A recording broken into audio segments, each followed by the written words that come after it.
My name is Diana Hughes. I'm 34 years old, and the moment I realized my family only remembered me when money was involved, I was holding a store-bought cupcake with one candle stuck crookedly in the frosting.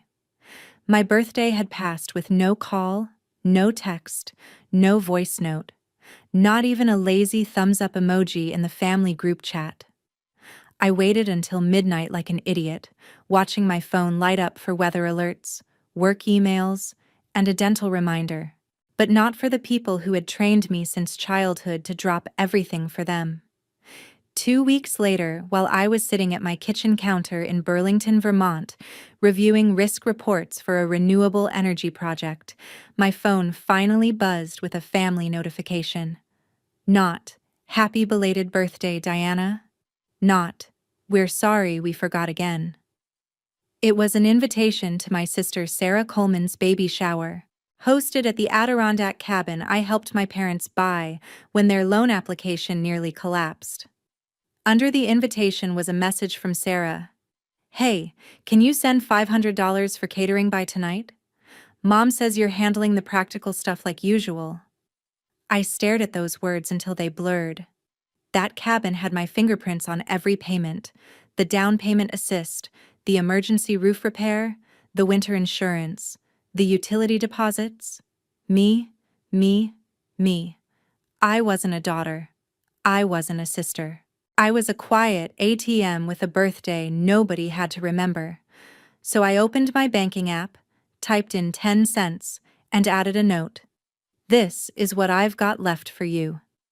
Before I tell you what they said, and what happened after I disappeared from their access, their accounts, and their perfect family story, tell me, what time is it for you right now, and where are you watching from?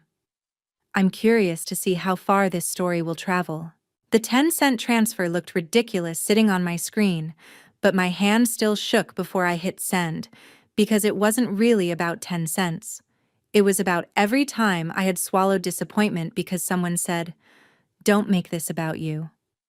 It was about the Thanksgiving I paid for while Brandon Hughes complained that my cranberry sauce tasted too store-bought. It was about the year I covered my parents' overdue property taxes, and my mother, Linda Hughes, thanked Brandon for keeping the family calm because he had driven her to the bank in my car.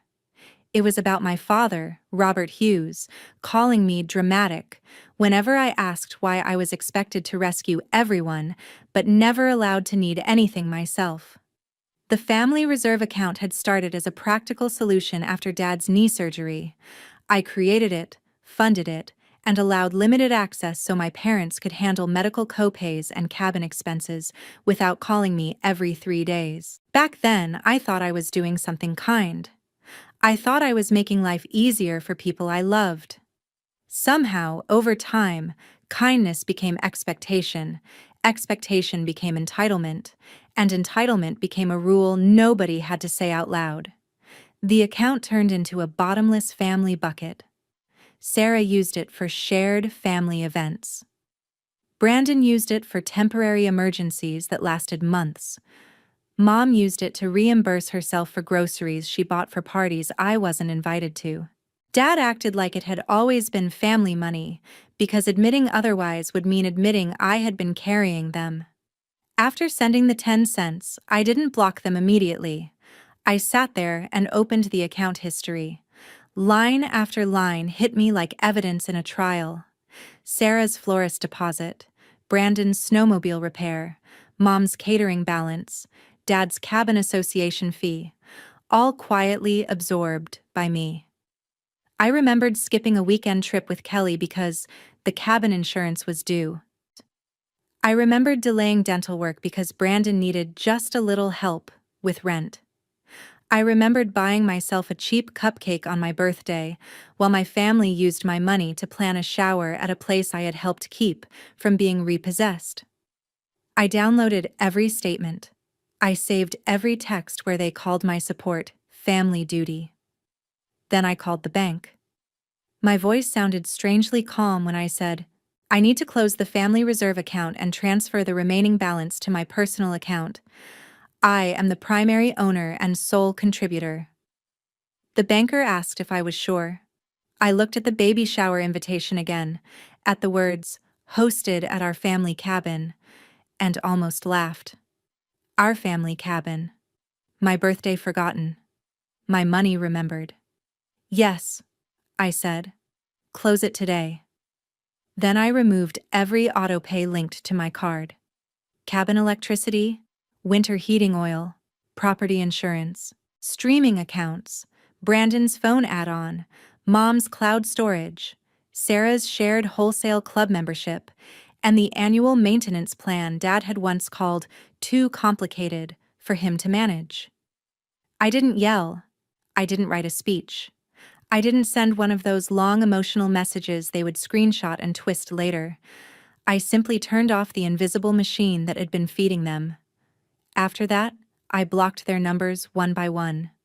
Mom, Dad, Sarah, Brandon. Then cousins who only appeared when someone needed a group gift or an emergency favor.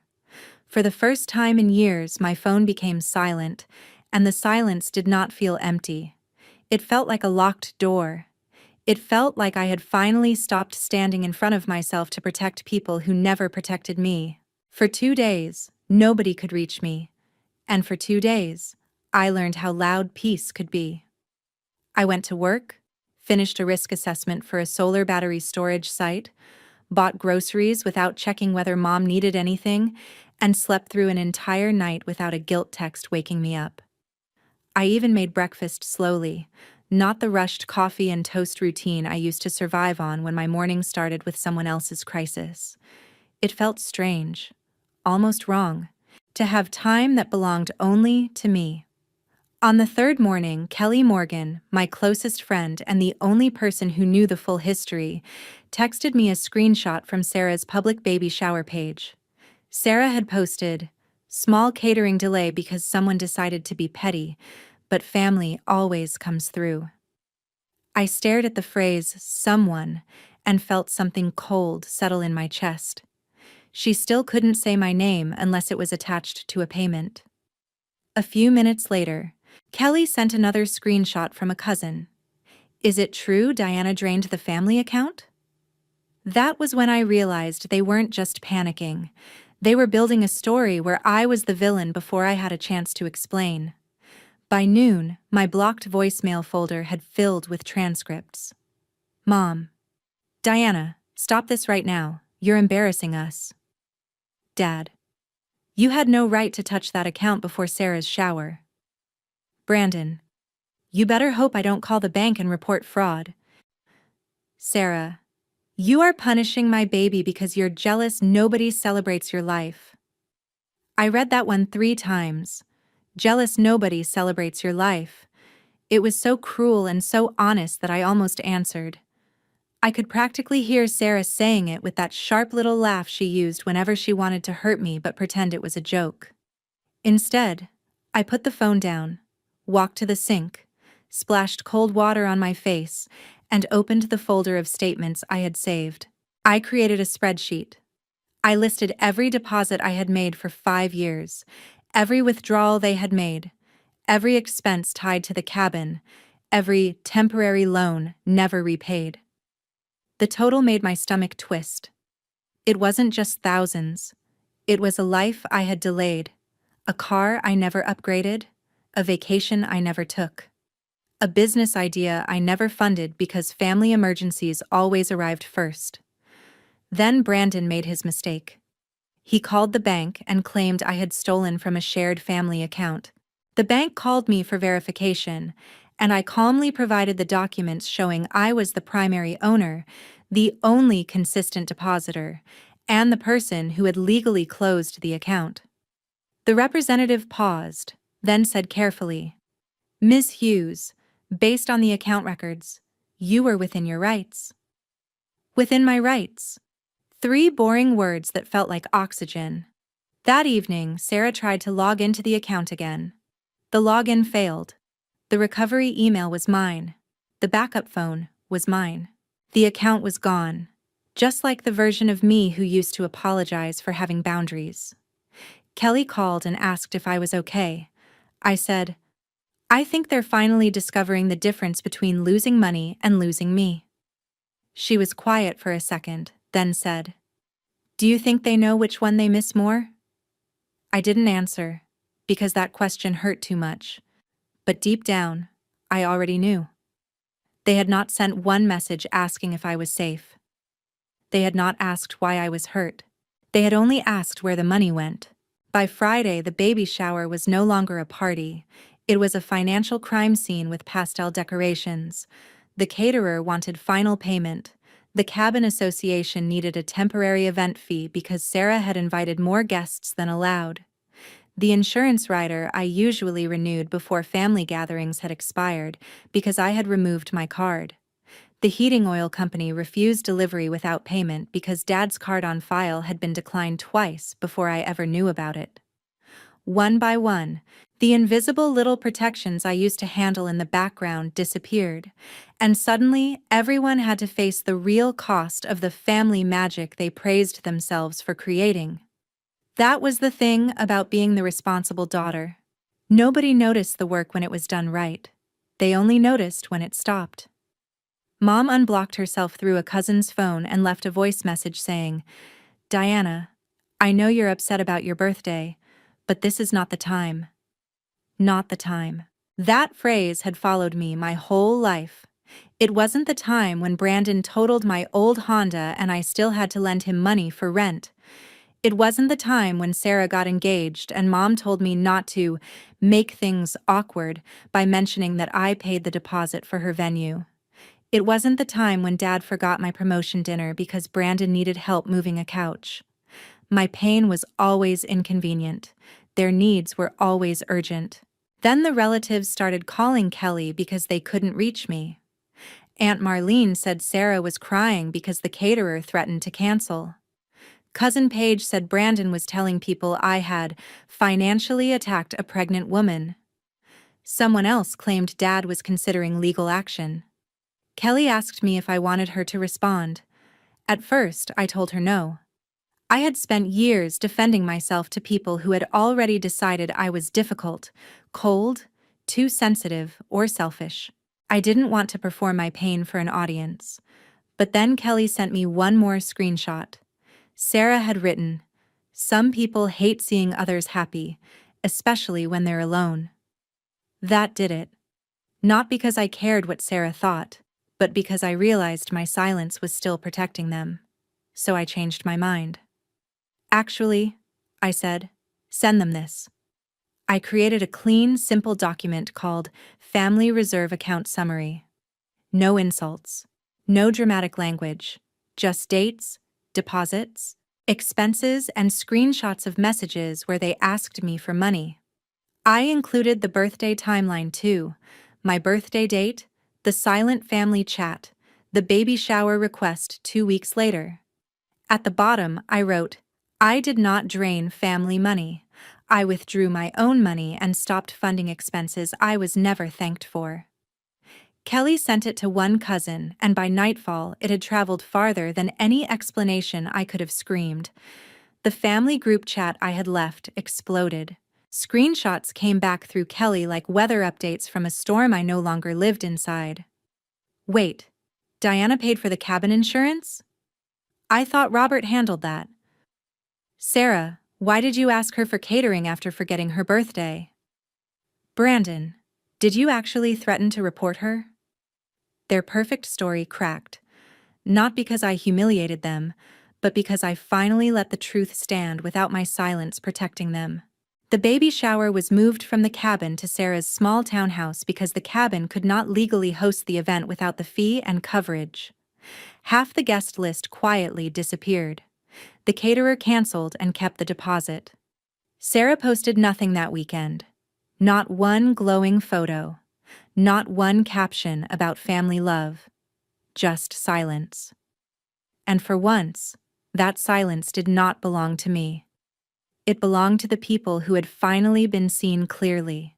Mom arrived on Sunday afternoon with Dad in the passenger seat, and Brandon squeezed in the back like a furious child who had been forced to attend detention. I saw them from my apartment window before they rang the bell. Burlington was gray that day, the kind of cold that made every sound sharper. I had imagined this moment many times, but in my imagination, they came with apologies. In real life, Mom came with red eyes, Dad came with a folder, and Brandon came with his jaw clenched like he was preparing to win an argument. I opened the door but did not step aside. Mom looked shocked, as if my doorway still belonged to her because my guilt used to. "We drove 6 hours," she said. "We need to talk inside." I said, "You can talk from there." Dad lifted the folder. "This has gone too far. You embarrassed your sister in front of everyone." I looked at the folder and asked, "Is that the legal action Brandon mentioned, or just printed guilt?" Brandon snapped, "You think you're funny? You nearly ruined Sarah's baby shower." I felt my hands go cold, but my voice stayed level. "No, I stopped paying for it." Mom pressed her fingers to her mouth and whispered, "Diana, please. She's pregnant. She didn't need this stress." There it was again. Someone else's condition, someone else's event, someone else's need, used like a shield against my pain. I said, "And I didn't need to be forgotten on my birthday again. I didn't need to be asked for $500 before anyone asked if I was okay. I didn't need to find out the cabin I helped buy was being used for a celebration where my role was invoice, not guest." Dad's face hardened. "Families help each other." "Then where were all of you when I needed help?" I asked. Nobody answered. The silence was so thick I could hear the elevator humming at the end of the hallway. So I gave them the list. Not the spreadsheet, not the summary. The real list I had written for myself at midnight after my birthday. Every missed call that never came, every loan, every insult disguised as a joke, every time I was told I was too sensitive after funding someone else's comfort. Mom started crying halfway through. Brandon rolled his eyes until I read the line about his snowmobile repair, the one he had promised to repay before spending money on concert tickets. Dad said, "Enough." I said, "No. You came to my door. You can hear the invoice you left in my life." Mom finally said, "We didn't realize it felt that bad." That almost broke me. Not because it was enough, but because a younger version of me would have grabbed that tiny sentence and built a bridge from it. But I was not that woman anymore.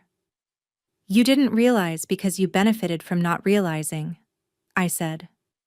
Dad's expression changed then. The anger drained, and something like fear replaced it. Maybe he saw that I wasn't performing. Maybe he understood that I had already left before they arrived.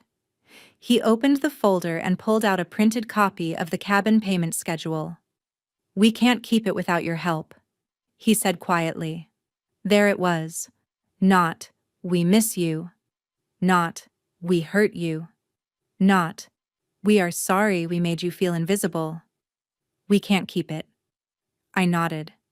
"Then sell it." Mom gasped like I had slapped her. Brandon cursed under his breath. Dad stared at me as if he had never truly seen my face before. "You would really let us lose it?" he asked. I looked at him and said, "You were willing to let me lose myself." That was the first moment Brandon looked away. I stepped back and put my hand on the door. "You taught me that family means sacrifice. I believed you. Now I'm done being the only one sacrificed." Then I closed the door while they were still standing there. I heard Mom start crying in the hallway, and for 1 second my old instinct rose up. Open the door. Comfort her. Fix it. Pay something. Smooth it over. But I kept my hand flat against the wood and whispered to myself, "Not this time." After they left, I thought I would collapse, but I didn't. I made tea, sat at my desk, and opened a document titled Diana Plan. It was something Kelly had encouraged me to start. A plan for a life that did not require family permission. For years, I had wanted to launch a small consulting practice, helping community co-ops manage financial risk for clean energy projects. I had the experience, the contacts, and the reputation. What I never had was spare money, because spare money always turned into Sarah's emergency, Brandon's mistake, Mom's panic, or Dad's pride. Now, for the first time, my resources had nowhere to go except toward me. I wrote down everything I had postponed: registering the business, building a website, renting a small office, taking one real vacation, replacing my old laptop, updating my professional certifications, and maybe, someday, buying a cabin of my own that nobody could claim as family property. It felt strange to write those things without guilt. Even planning for myself felt rebellious, like I was stealing from people who had already stolen years from me. While I built my plan, their version of events kept collapsing. Brandon did file a complaint with the bank, and it went nowhere. Worse for him, the review flagged his repeated withdrawals labeled as temporary family need, me, including 2 that had gone straight to a sports equipment shop and 1 that matched a weekend trip he had posted about online. Dad tried to pressure the cabin association by claiming the event cancellation had been caused by bank interference. But the association replied with a formal notice: no insurance, no large gatherings, no exceptions. Sarah wrote a long social media post about being abandoned during pregnancy, but a cousin commented, "Didn't you ask Diana for catering money after forgetting her birthday?" Sarah deleted the post within 20 minutes, but not before half the family saw it. Then the comments moved into private messages, and private messages became phone calls. Relatives who had always assumed I was distant began asking why nobody had ever mentioned that I was the one paying for so much. Mom called relatives asking them not to take sides, which only made them ask what side required 5 years of hidden financial support. The most painful message came from Aunt Marlene, who sent me one sentence: "I didn't know you were paying for so much." I believed her. That was the worst part.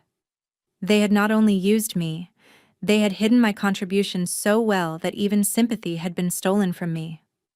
A week later, Dad emailed me. The subject line was cabin. No apology, just numbers. He explained that without my payments, they could not cover the next quarter.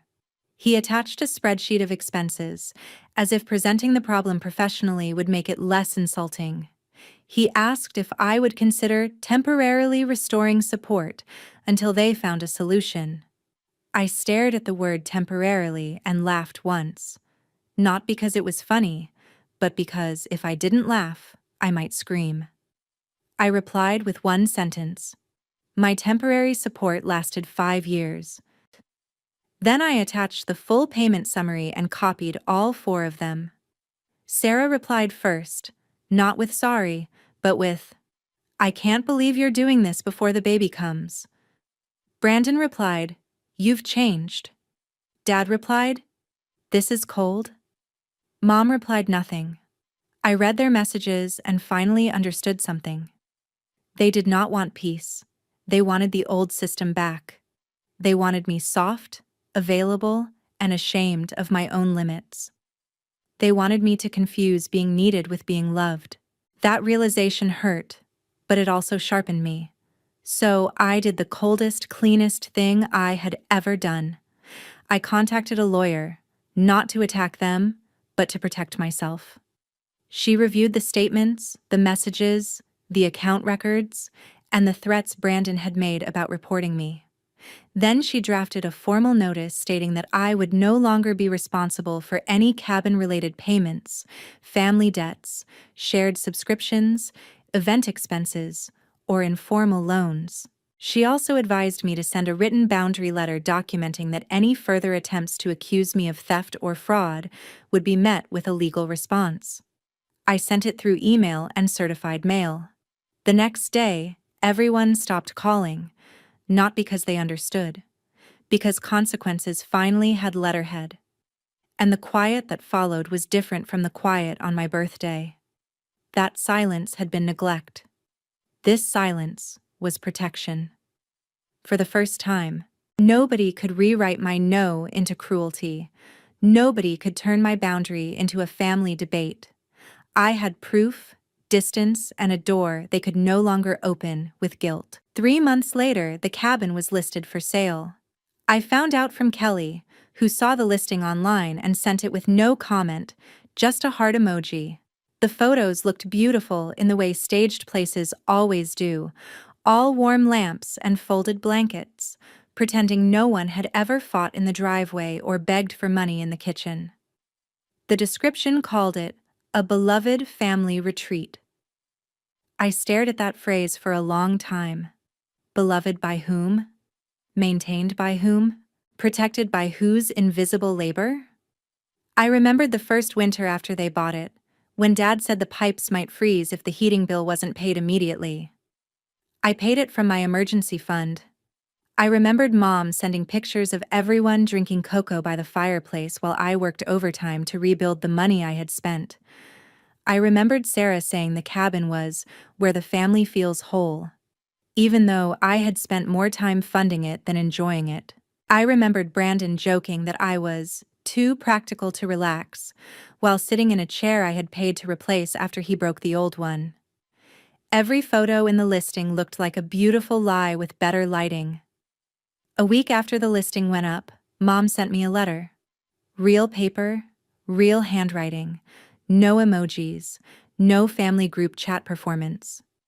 She wrote that the house felt quiet, that Sarah was still hurt, that Brandon was angry, that Dad was embarrassed, and that she wished things had been different.